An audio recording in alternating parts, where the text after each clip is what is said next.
Alright, we'll start with Akano Himejima. Really? Her? But what about Ria's? Oh, don't worry. I'm saving her for last. Like I said before, I have a really bad feeling about this. This is gonna provoke a lot of angry emails. We don't have social media. What? I may have, don't tell me.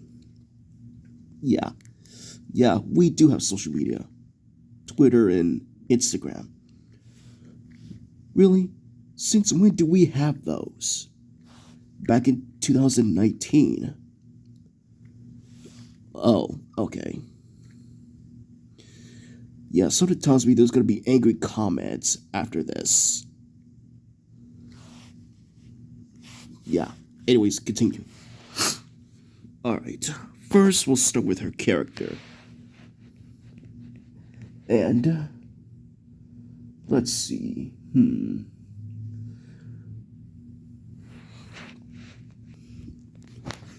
Akano Himejima.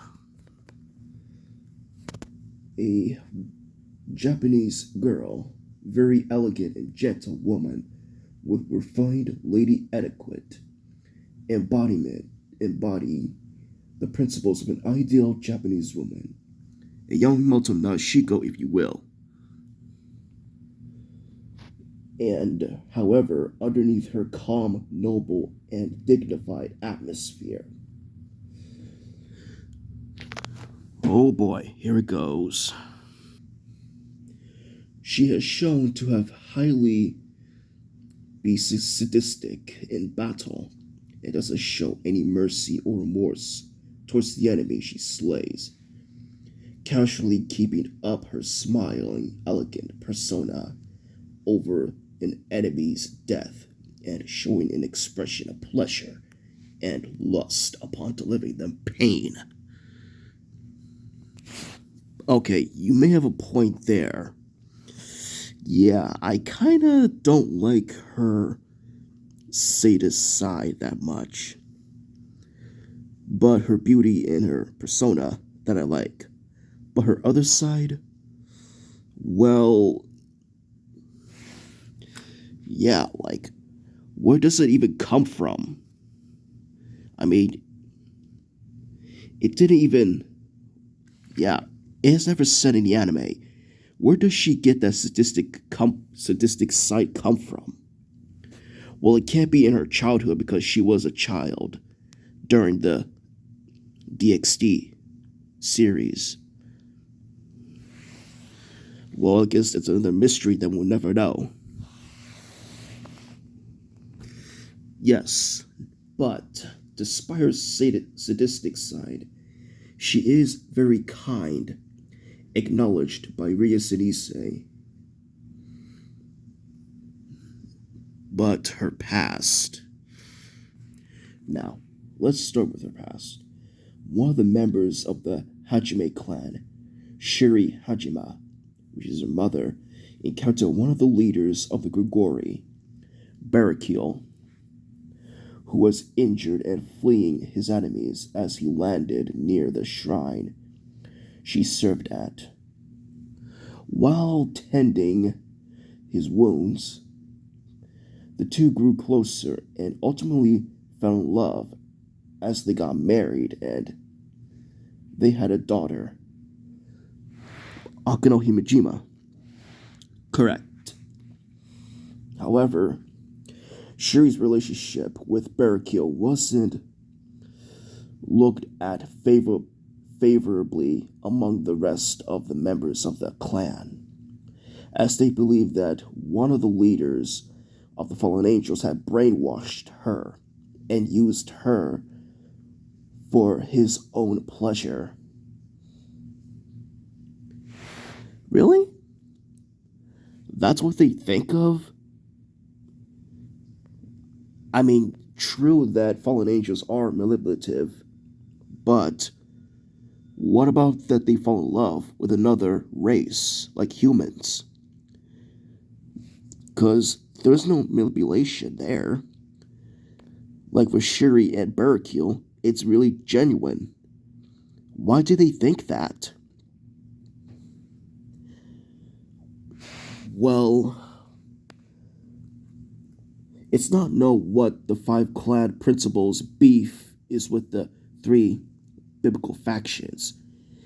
It's not know what their history is with them, either caused by entering a territory or killing a member of their own clan, killing the clan. They sent they sent them to deal with Barricule and take Shuri back. Through Barricule defeated them. The clan would ultimately try to get Shuri back a second time when Barricule had to be away for a mission for the Gogori, and they tried to encourage Shuri to hand over her daughter, but she refused. And and this happened and stood up to protect her as they killed her. Barricule would come back and defeat them, but the shock of her mother's death made Akano reject her father. Yeah, that would do that to a child. I mean, and sorry, during their age, a child's mind is very, very delicate and very sensitive. If something that it would trigger a traumatic experience, like a murder in front of their own relative or friend, or you know what. Yep, that would do it. And as a result, she fled from him and ended up being in exile. Due to this event, the relationship between the Gogori and the Hajime clan remained tense for a long time.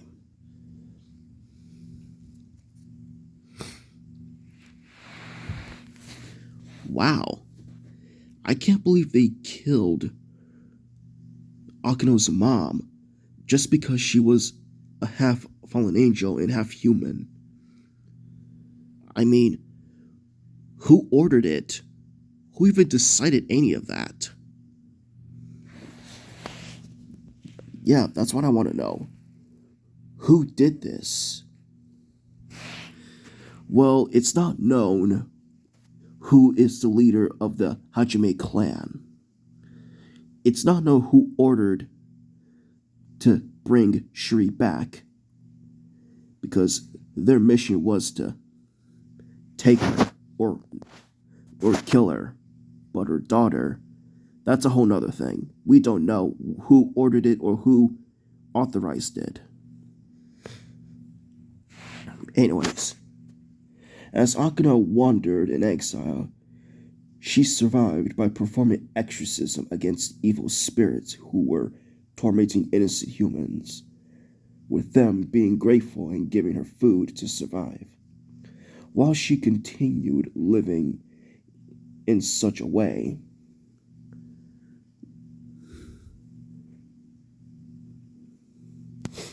she was continuously chased by members of the Hajime clan,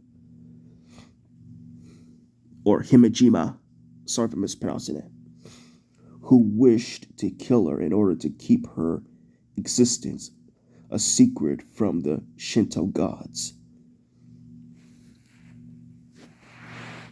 Wait, wait a second.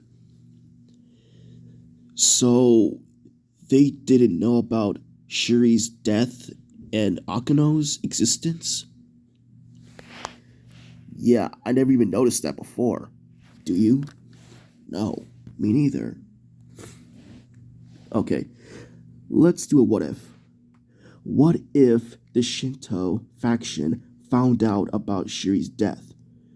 What do you think they will do? Well, there are possibilities that it could go either way. But moving on. Because the Himejima clan considered this as a disgrace due to the fact that mating with supernatural species was forbidden, especially if the species originated from another mythology. Wow. Seriously? That's the most stupidest reason I have ever heard. Yeah, this is the first time I'm hearing this. Yeah, I mean, seriously. I mean, really? Over a mating with another species? I mean, come on. What kind of evolution that would allow any organism to mate with another or with a different species? I mean, don't they ever heard of a Homo sapien and sorry, Neanderthal having sorry having mating and had descendants?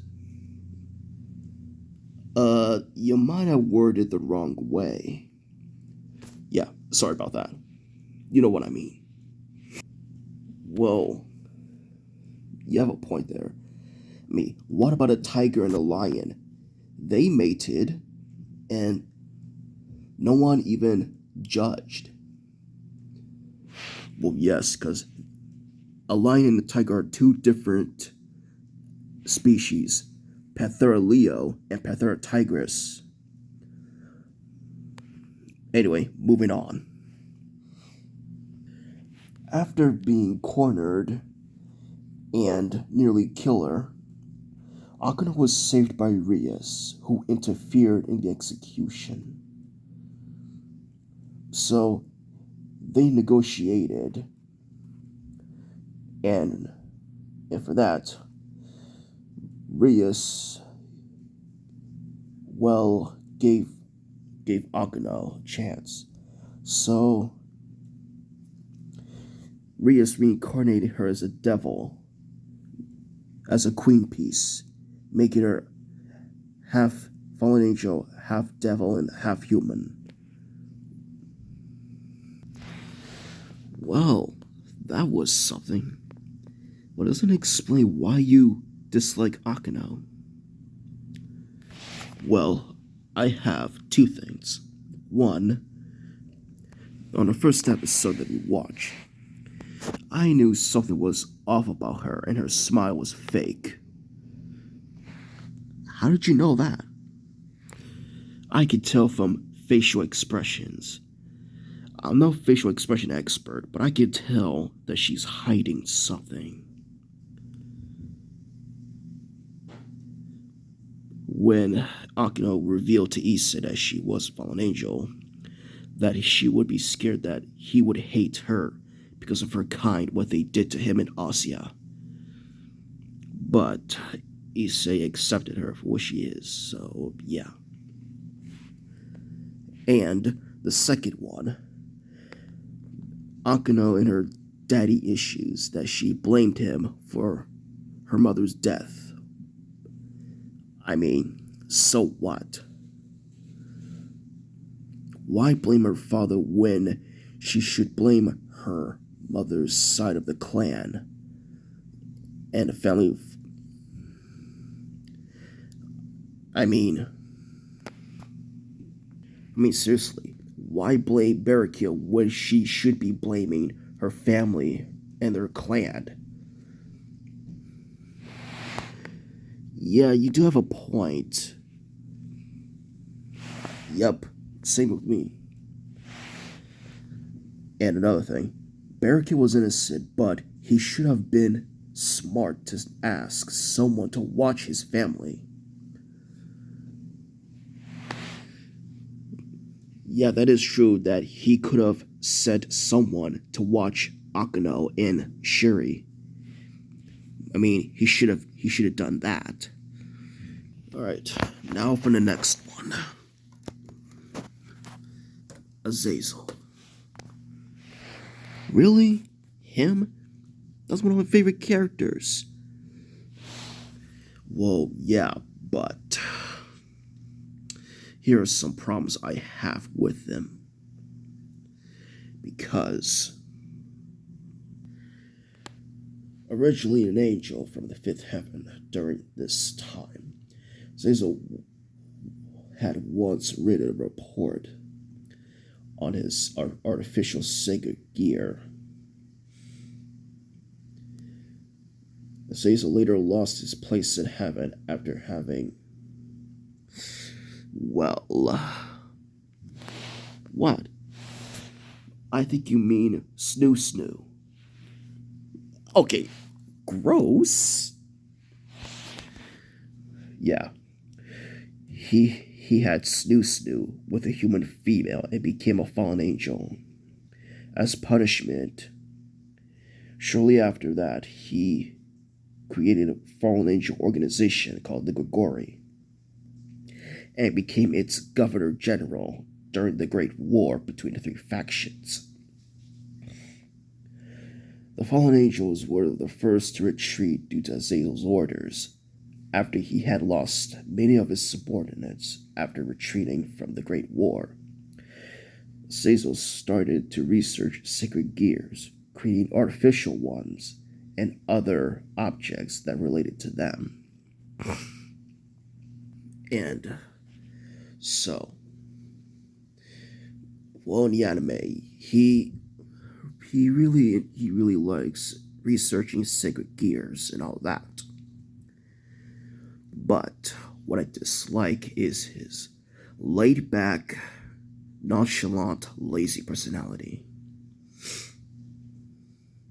Because in that faction are full of warmongers, psychopaths, self-entitled, and arrogant beings. That there's a cesspool of liars, manipulators, and murderers in the Grigori. Well, some are fallen angels that are decent, and there are humans that join them as well. More on that later. And with their leader, especially Azazel, as irresponsible. That the way they act so arrogant against everyone and how they just do whatever they want without a care of consequences.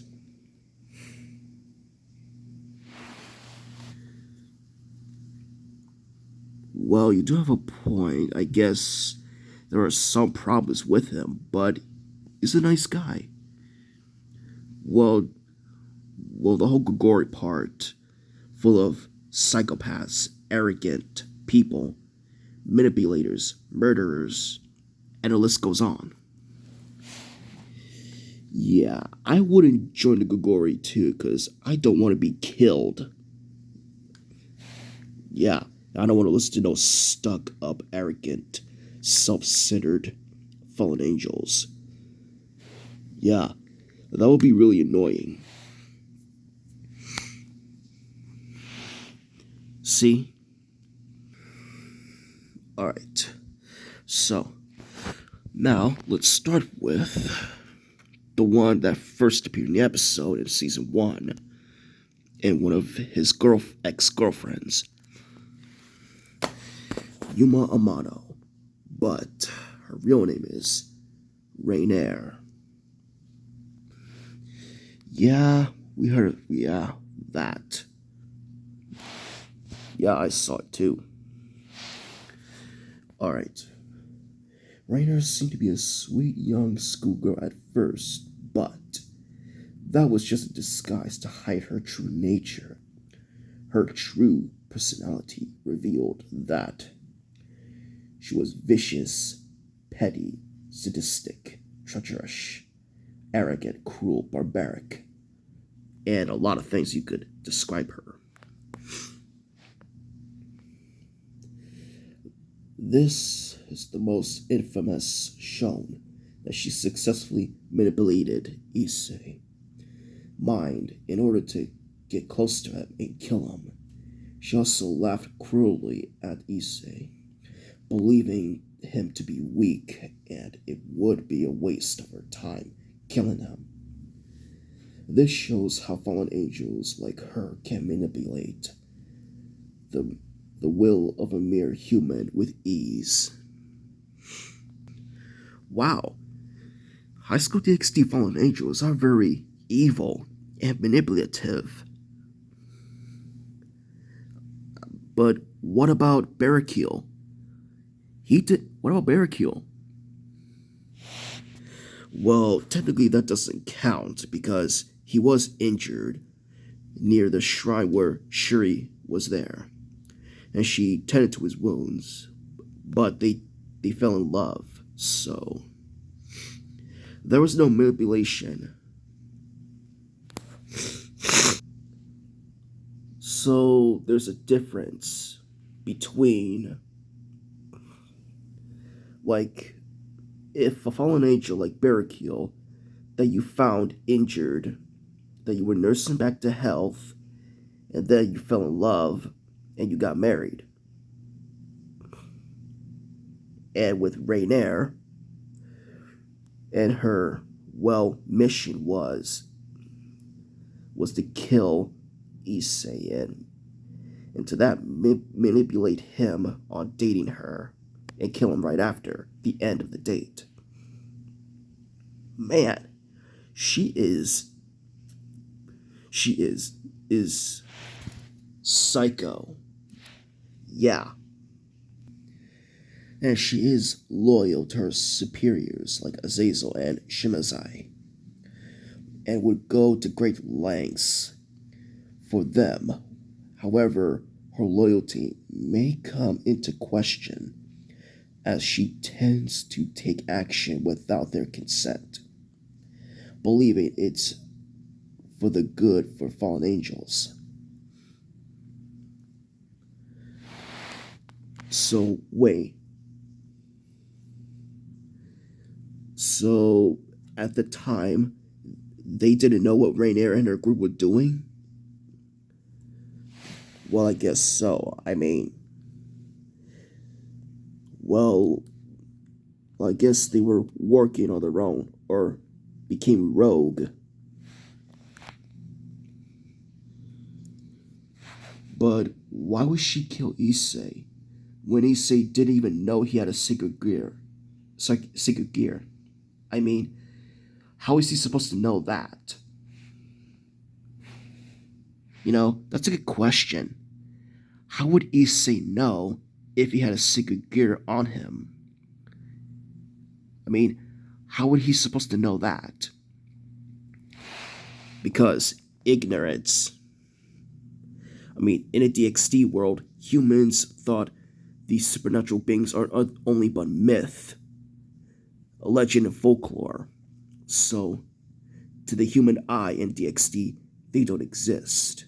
But, in reality, when they faced a real supernatural being, that's a whole nother story. And another one. In the episode when Issei managed to get Asya, Rainier did say that she had to betray her superiors to get Asya's secret gear, Twilight Healing. So, she betrayed the Grigori, but who was in charge at the time? Well, only two members, like Azazel and Shimazai. Those are the only two I could guess. That is true. Yeah, that's another thing. We don't know who or what superior that she betrayed was referring to, either Azazel or Shimazai. We can only take a guess and speculate if it is true then. And for her history, not much is known about Rainier's history, other than the fact that she was banished from heaven for unknown reasons.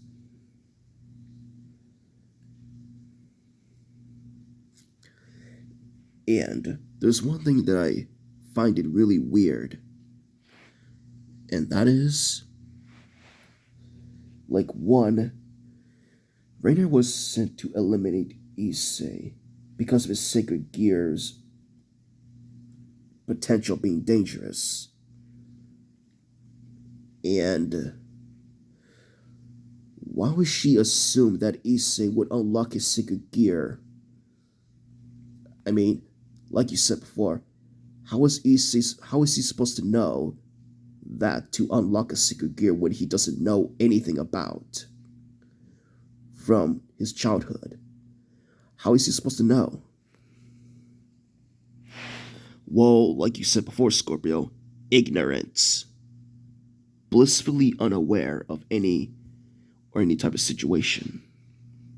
But Scorpio, tell me, what if you were in Issei's position that you didn't know about supernatural beings, or you have a secret gear at all? What would you do? Well, if I didn't know if I had one, I would be blissfully unaware and ignorant about it. But if I had one, I would unlock it at an early age in my childhood and be prepared for any type of contingency and any type of attack that could surprise me. So, in other words, you would be prepared and unlock your secret gear at a young age and protect yourself. Yes. And the second one is, at the end of the episode, Rainier find out that Issei had the boosted gear, the Red Dragon Emperor. So, this is my question. Does Rainier even know that Issei had the boosted gear, aka the Red Dragon Emperor, and she just kill him, not a random sacred gear user? Well, she did say that, so the secret tool is in the hands of a child that could destroy any being. I'm guessing that she didn't know about the Red Dragon Emperor being in the hands of a pervert. Yeah, that is true. She didn't know. I mean, come on. Wasn't she supposed to, I don't know, talk to Azazel about what's Issei's secret gear is? Well, it was never stated in the show if whether or not Issei had the boosted gear in the beginning, or they just sent her to kill him, not knowing what type of secret gear he has.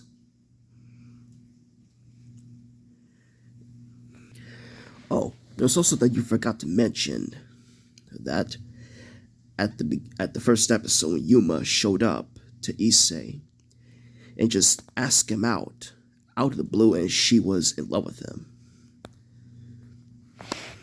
Yeah.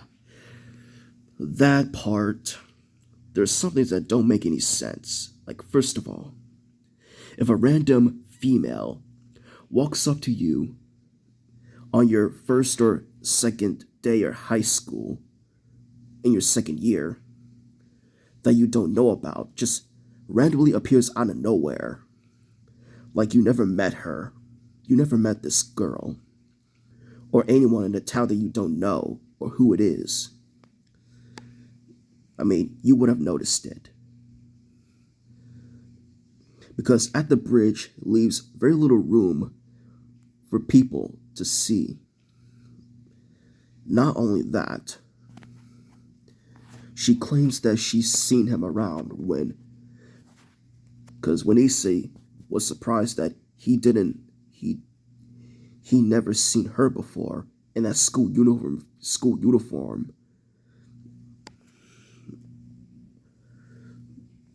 I mean, what about you? What would happen if she tell you that? Well, I would be very suspicious and something seems off about. Because I would say, um, excuse me, girl, I don't even know you. And how can you claim that you have seen me before when I never even seen you before? I would say the same thing too. Me too. Well, I would say that are you a stalker? Because I feel like you're stalking me in some type of sick type of I don't know. Yeah, same thing for me too. I would be very cautious. And that her plan was flawed. Cause for one, why didn't she even go to Kuo in her school uniform and try to meet Issei like that? Here's the answer. Because Rias, Sona, Spaki, and Akano are in that school as well. Because they would have detected a fallen angel in their territory on school grounds. So that would have that would have failed if Rainer tried to enter Kuo Academy in the Kuo's uniform. So yeah. And there's another one. Her timing is very very suspicious. Too suspicious, like was she watching him from a distance or something? And she waited just to confess this day, wish she could pick Leonard in a day. Because that didn't make any sense. Yeah, what was so special about today? Yeah, because Rainer is either a terrible spy or an agent, or she sucks at it, trying to, you know.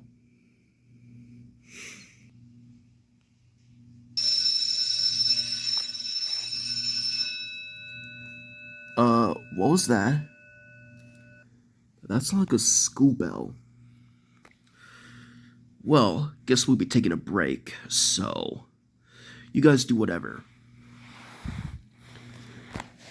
Is anyone not gonna acknowledge where that school bell sound come from? Well, maybe. Anyways, I'm gonna have my lunch break.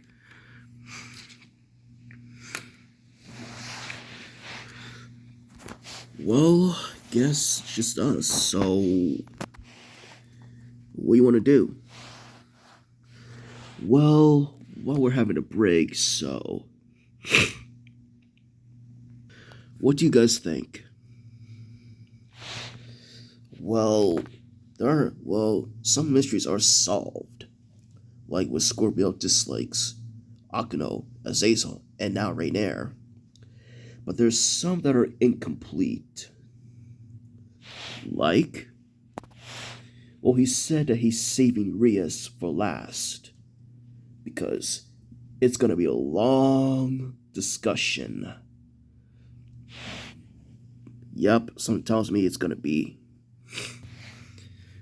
Hey, what? Are you okay? What are you talking about? You've been acting really silent lately when Scorpio said about Rainier. Well, okay. I guess Scorpio does have a point. Because her personality and her manipulation in order to kill Issei for sacred gear. And given how fallen angels are, arrogant, self-centered, entitled, murderers, liars, and the list goes on. Okay, and believe it or not, for Rainer is one of my favorite waifus. Really? Her? Yes. Wow. I didn't know you have a taste of fallen angels. Hey, don't judge.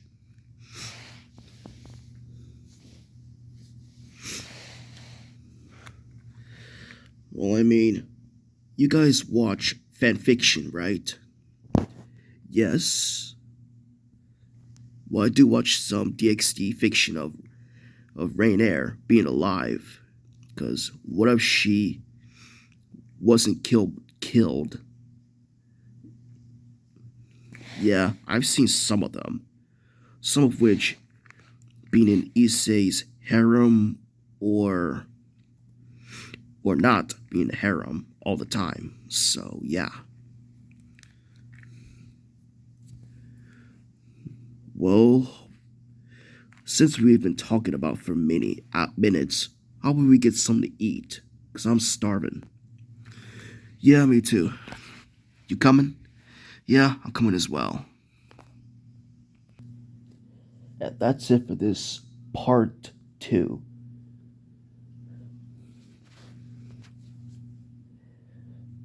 And what do you think will be next on Scorpio's list on the character that he dislikes the most? Like and subscribe and find out. See you later, guys.